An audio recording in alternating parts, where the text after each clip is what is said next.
उत्कलीय नववर्ष महाविषुव संक्रांतिर पवित्र अवसर में पुरी टाउन थानार आम पुलिस समिति आनुकूल्य थाना पार्श्व एक जलछत्रर शुभारंभ करा जायछि।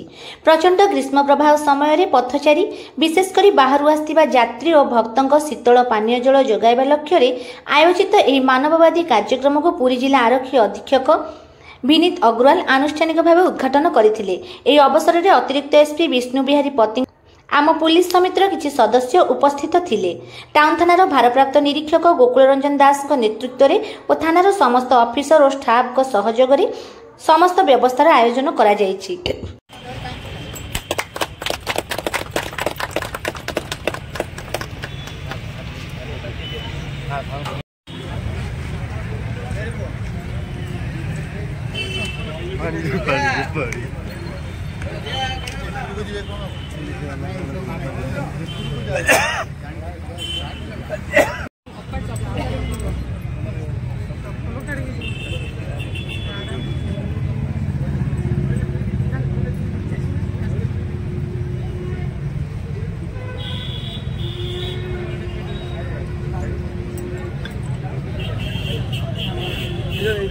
चप्पल